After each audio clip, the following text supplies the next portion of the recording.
came from Woonsocket Hospital. Early morning, from what I gather. The things I remember about it were when you went outside, and I was only there till maybe 3 years old, were railroad tracks running as far as I could see.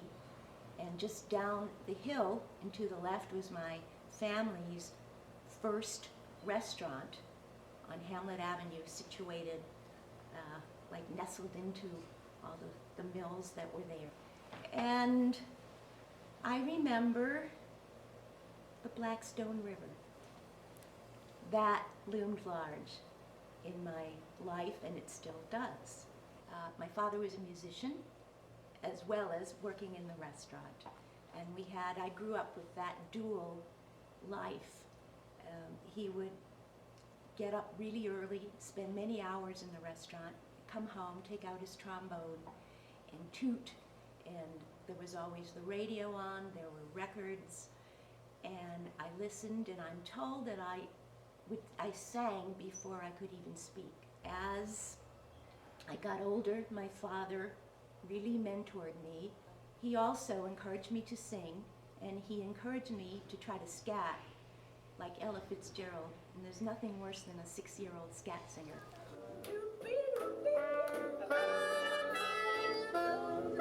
And my father was a bit of a jazz snob, and he said, well, most people don't even understand it, and it's like casting pearls before the swine. Crickets call, my heart is forever yearning, once more to be returning home. I soon felt, after I got work and found an apartment and connected with like-minded spirits, that, my gosh, this is really the place for me. And I never turned back as far as my residence and my feeling that I belong in this city and my work is here and this is a great place to be. But on the other hand, to this day, when I say home, back home, it's Woonsocket.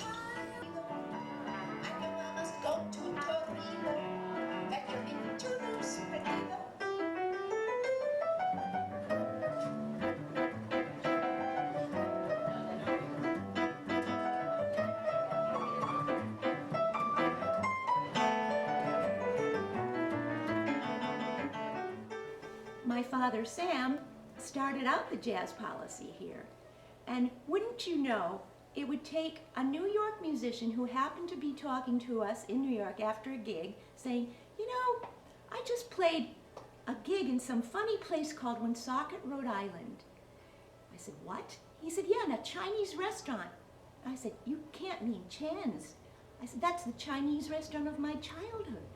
On Sunday nights after our restaurant closed, we would take out food. That was our thing every Sunday night. And I went to school with John. I graduated high school with Billy. And of course, John built this into the jazz mecca of New England. And so every year I come back, and it can't ever be just a normal gig for me, where I can just concentrate on playing and singing. No, it becomes a major Megillah, as we would say, where people from my grammar school, from high school, from college, from all my father's doctors still come.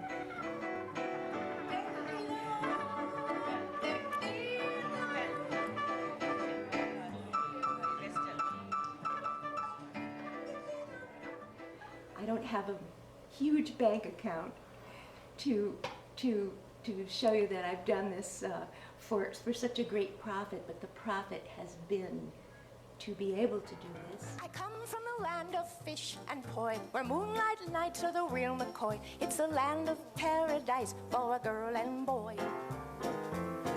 Now you should see those palm trees shake when you hear that rhythm and quake, when they greet you with aloha, I pay on.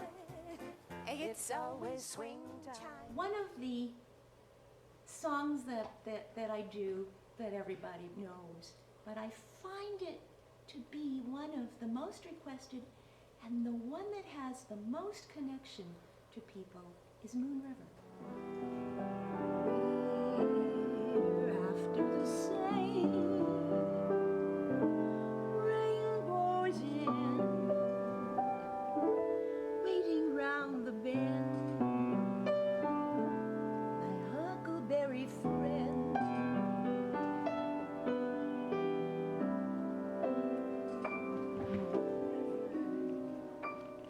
And it's written by Johnny Mercer, who grew up in Savannah, Georgia, a son of the South. And so, you know, in his mind, it's, you know, just a beautiful rolling river. Might have been the Mississippi, or could have been just, you know, something very bucolic. And I don't think of the Blackstone that way.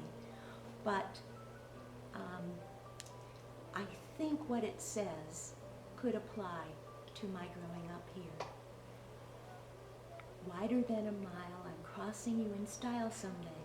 Oh, dream maker, you heartbreaker, wherever you're going, I'm going your way. Two drifters off to see the world. There's such a lot of world to see. We're after that same rainbow's end, all of us. Waiting round the bend, Moon River and me. And I think anyone who's grown up here can have those same dreams, whether you stay in this town or move on.